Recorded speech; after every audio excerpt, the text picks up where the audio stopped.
Hello and welcome to this video on HOLOPLOT Plan. This video is going to be a comprehensive walkthrough of how to operate Plan, design arrays, design beams, and create full venue projects.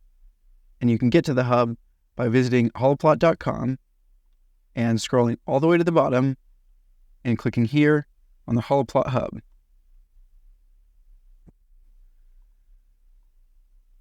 You'll then be asked to log in.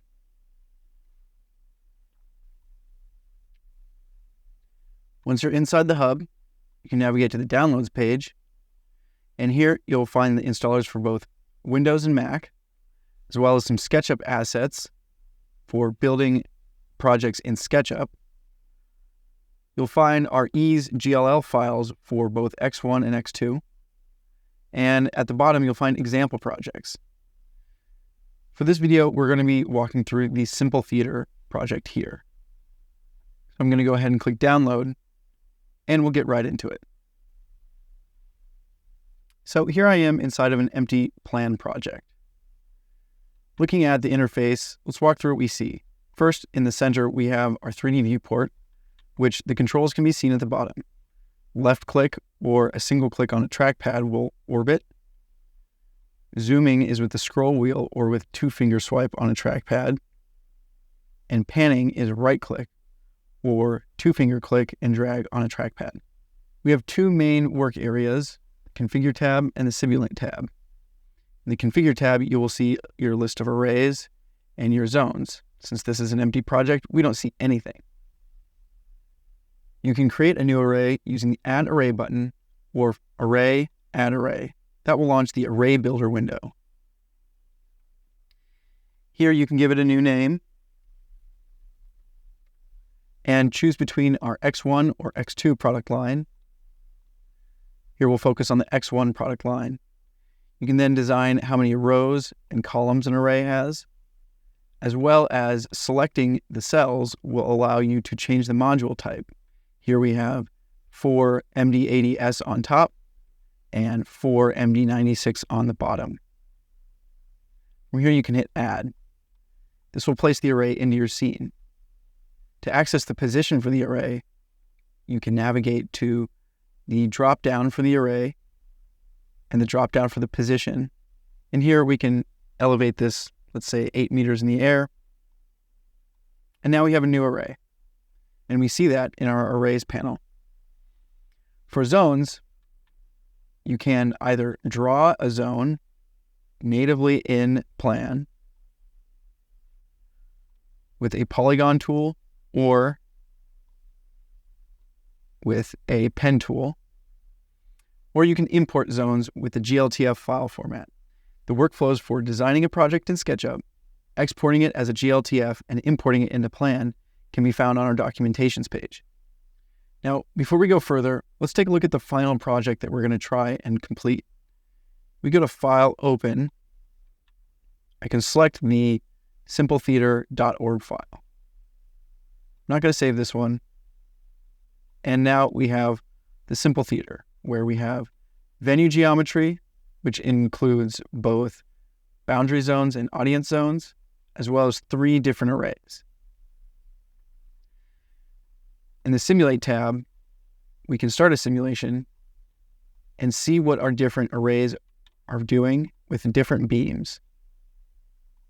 So here is 3 beams from the right, center, and left arrays that are covering both the audience zones in the stalls and in the balcony.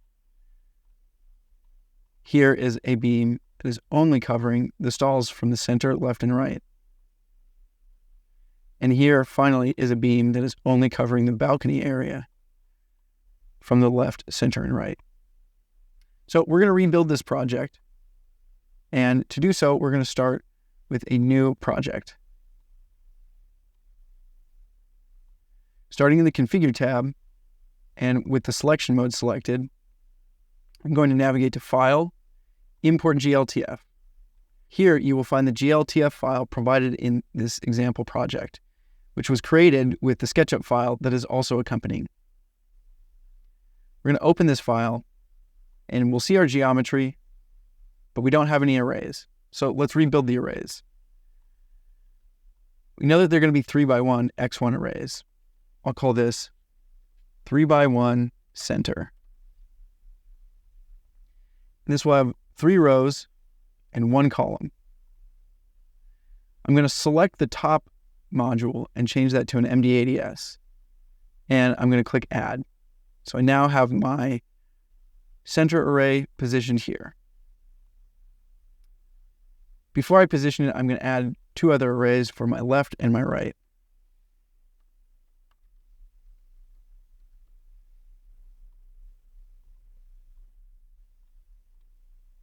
They're going to be identical arrays.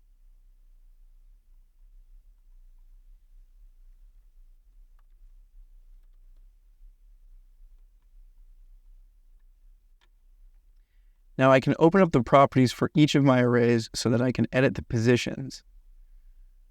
I already know the coordinates here, so I'm just going to type them in.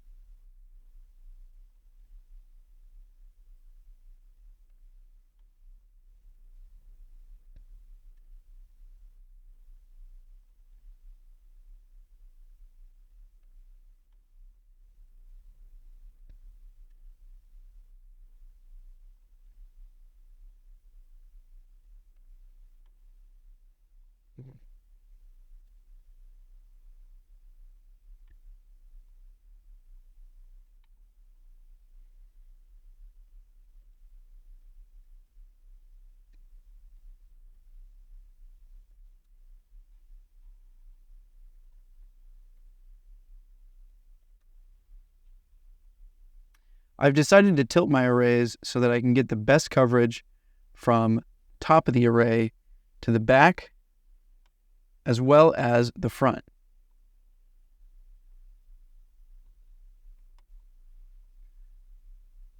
Now, I already have my audience zones and my boundary zones imported in this GLTF file. So what are audience zones and what are boundary zones? An audience zone is generally used to identify the ear height of an audience area, such as a seating or a standing concert audience area. And a boundary zone, generally speaking, is used to represent a hard surface or some sort of physical aspect of a venue. Here you can see that we have boundary zones that represent all of the walls and all of the floors of this simple theater. Even though all of the audience zones and boundary zones have already been drawn and brought into this project, I'm going to go ahead and delete the balcony area up here, and we can redraw this with our drawing tools. I'm going to delete the balcony left, balcony right, and the balcony center.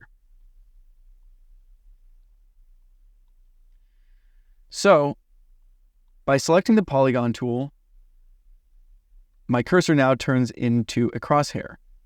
Here, I'm looking to lay down vertices, and my cursor snaps to any existing vertice, and I can draw a triangle.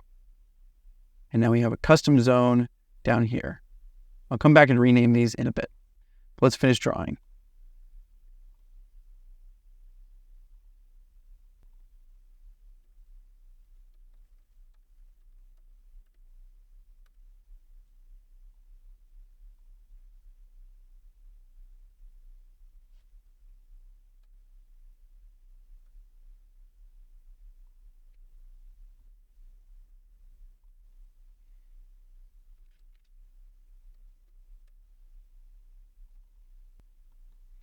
Okay, so now I've got all of my new audience zones drawn. I'm going to click the selection mode tool to get out of the drawing tools. Now I'm going to reposition these zones. I'm going to put them 1.3 meters above their existing position. And I'll call this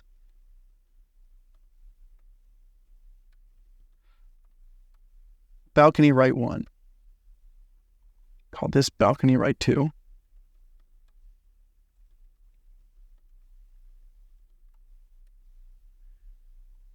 And raise this up as well.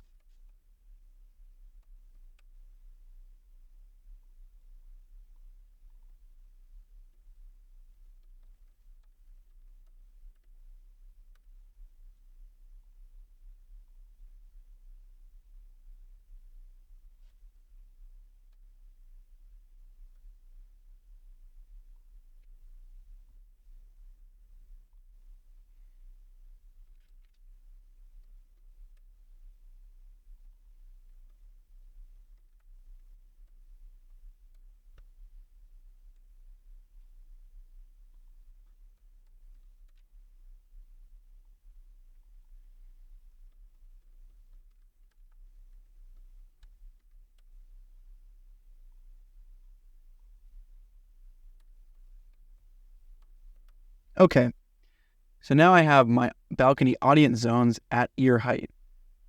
But just because we have arrays and just because we have zones doesn't mean we're outputting sound yet. If I go to the Simulate tab, you can see that my simulation is all blue. And under my arrays, I have no beams. Beams are what we use at HOLOPLOT to output sound. And we have 3 different types of beams. We're going to focus now on the coverage beams.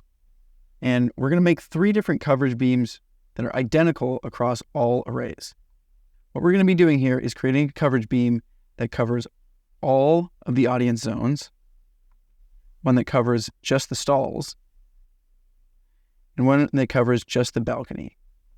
Under my arrays, I can click Add on my coverage beam. Let's call this Center Full House. I see the properties for my coverage beam down here.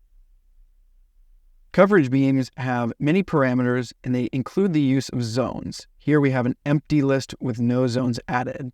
And finally, an optimized button. Coverage beams are optimized beams that use the collection of settings and zones plus a cloud-based optimization process. This cloud-based optimization process considers all of the properties, all of the zones, and the position and size of the array to calculate coefficients for all driver channels for every single driver in every single module and every single module in every single array. So to create a coverage beam, we must assign our properties and include the desired zones. First, let's include the zones. At the bottom of my list, I know this is the full house. So I'm going to select balcony and shift select to the bottom of the list and check the tick box next to the zone name. Now these zones have been added into my coverage beam. Finally, I want to navigate to the top of my list and select the stalls and do the same. Now let's set the properties correctly. Target response is a curve that can be assigned to a beam, and knowing what your desired curve is ahead of time and pre-optimization will allow the output of the optimized beam to have better control over the headroom over the desired frequencies versus doing the target curve in your DSP. So this is a theater, so we might actually add a little bit of a low shelf here. If this was a speech application, we might add a high shelf.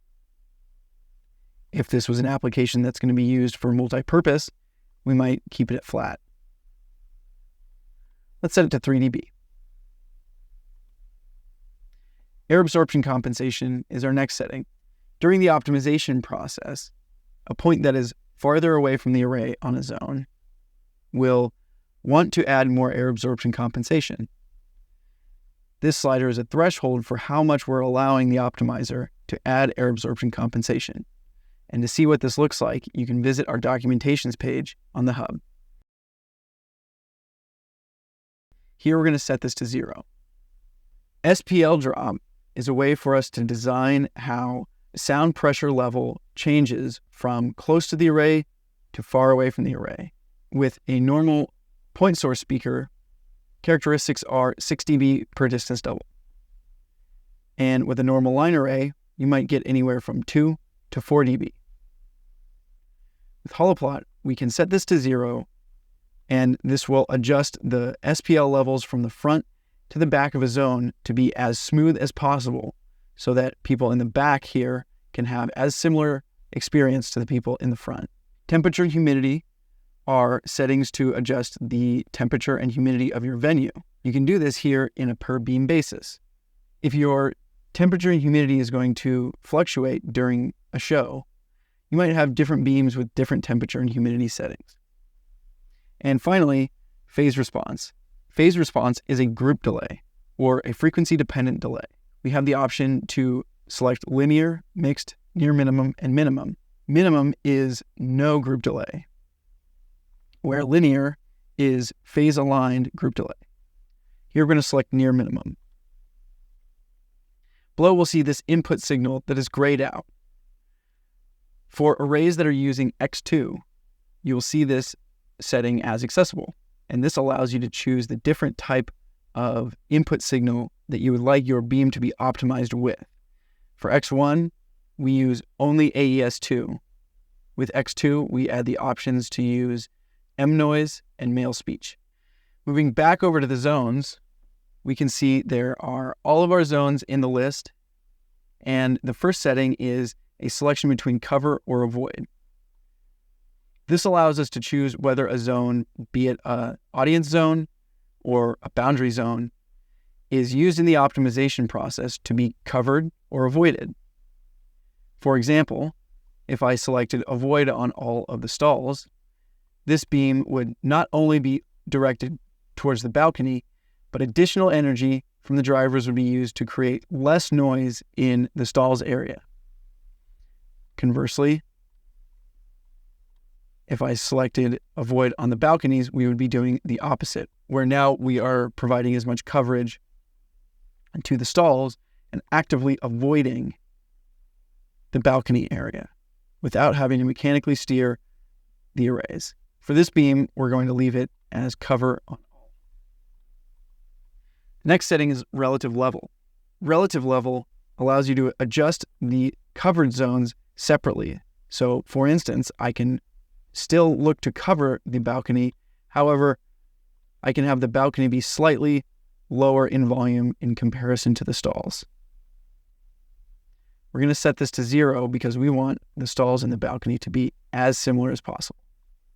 Relative priority is more applicable if we have avoided areas and allows us to, for instance, tell the optimizer that it is very important for us to avoid the balconies in comparison to the areas that we're trying to cover. Or vice versa, we would like to avoid the balconies, but it's more important for us to evenly cover the stalls. For the most part, both relative level and relative priority can be set at default levels. Often these are used on site for any last-minute changes. Now I'm going to click Optimize. This beam is now being sent to our cloud servers and will be returned shortly with a fully optimized beam, which we can see in simulation. Now that I have the center full house returned as an optimized beam, I can go to the Simulate tab and see the effects. I'm going to navigate to DBA, and in my tuning panel, I can see that I only have the center full house where I can solo or mute. Being that is the only beam, soloing does nothing. I can also change the input signal that's used for the simulation. Here I'm going to use AES2.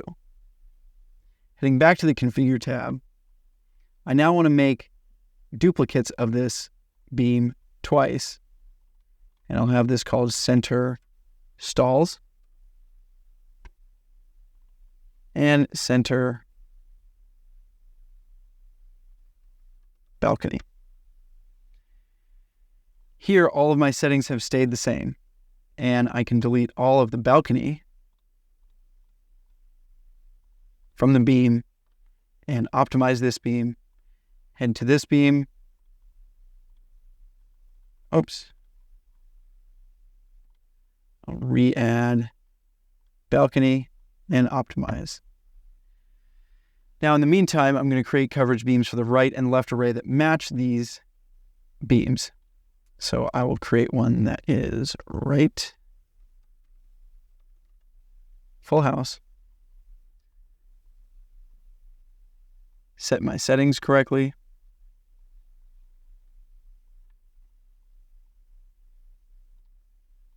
and add all of my zones in.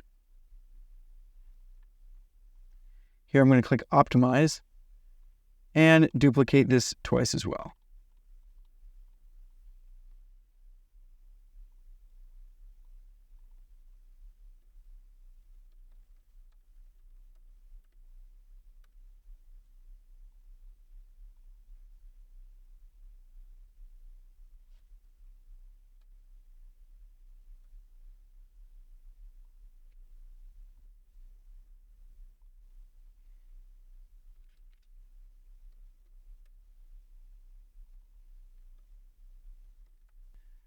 Finally, I'm going to add a new beam for the left.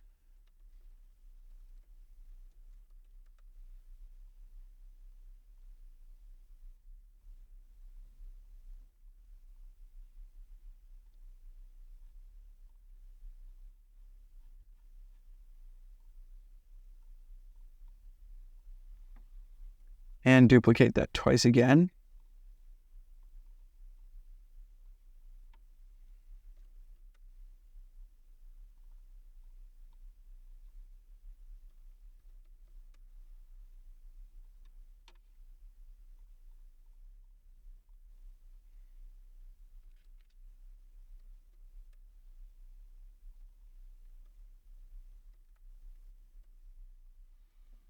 Now all of my beams are being optimized. Looking back at my center full house, I can see that all of my parameters are now uneditable, all except for the audio channel. And the audio channel sets the corresponding Dante channel for the beam. This setting can always be changed and can always be pushed as a new update to the system. If I needed to make an adjustment to this beam after I've optimized it, I can hold down the Unoptimize button. I can choose to never show this message again and unoptimize it, which would allow me to make changes to the beam and then re-optimize. I don't need to make any changes, so I'm going to leave it alone. Now that all the beams have been optimized, let's head over to the Simulate tab. Here, I can start my simulation by clicking the Start Simulation button.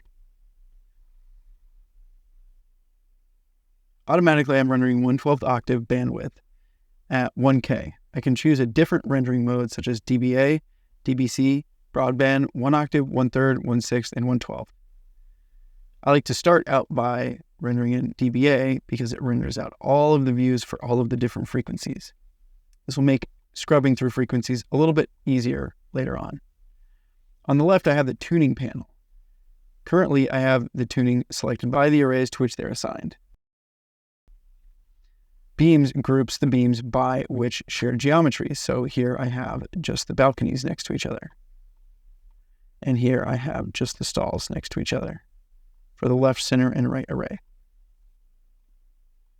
Working over in the arrays, I can also see that I have a headroom warning here. When we do the simulation, we render all beams in parallel using AES2 pink noise. So if all beams were playing AES2 pink noise simultaneously, we would be hitting our limiters. There's a couple things here. First of all, in this type of situation, we probably wouldn't have a full house beam and then a beam with the balconies and a beam with the stalls all playing simultaneously. Likely, it would be just the full house like this, in which case you can see I'm no longer hitting my headroom. Or I might play the balcony and the stalls at the same time with different content maybe. Here, I need to adjust my headroom.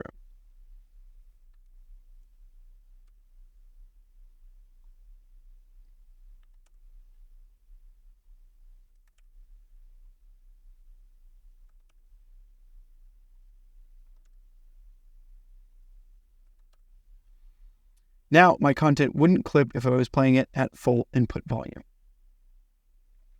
I also have the opportunity to change what test signal we're using to calculate the simulation. I'm going to switch back to full house.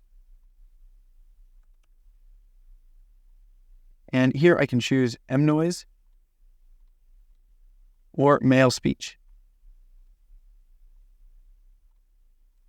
You get a little dot here signifying that the mode used to render is different than the mode used to optimize the beat.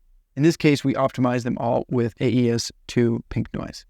I can also go into acoustic shadowing, turn acoustic shadowing on, and let's just look at one of the frequency ranges here. The rendering takes a little bit longer, but here it shows that boundary zones are actually casting acoustic shadows now, whereas audience zones remain acoustically opaque. If I look back at the Configure tab, I can see that my balcony floor is blocked by my balcony fronts. Heading back to the Simulate tab, that's where I see these acoustic shadows. Now I'm going to turn acoustic shadowing back off, and I can now render again at broadband. and selecting, let's say 1/6, I can use my mouse wheel, the arrow keys, or the drop down to select the frequency I would like to view. Finally, I can choose the spectrum mode, which opens the spectrum window. Currently it's blank.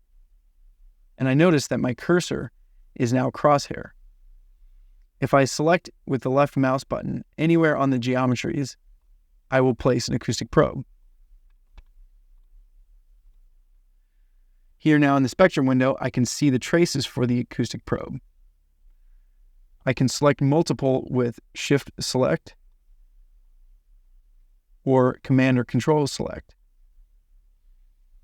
My traces reflect the type of bandwidth that I'm in. And additionally, my probes can be pinned, so I can always see the SPL data in real time. Here, if I choose 1/12 and scrub through my frequencies, you can see the SPL data changing in real time.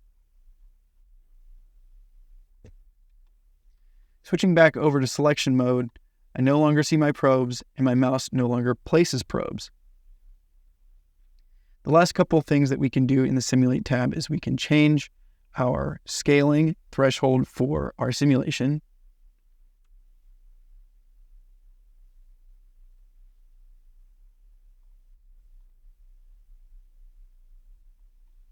You can put that back to what it started as.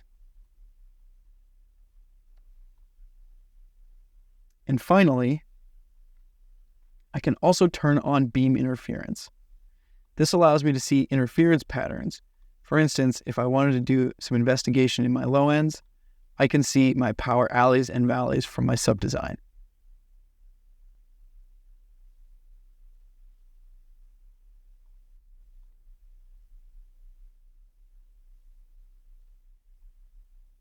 I can export my entire project to ease. This exports every single beam as its own XGLC file, which can be paired with the GLLs found on the HOLOPLOT hub.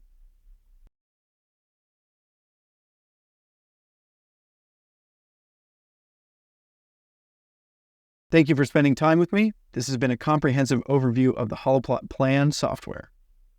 If you have any questions, please reach out at plan@holoplot.com.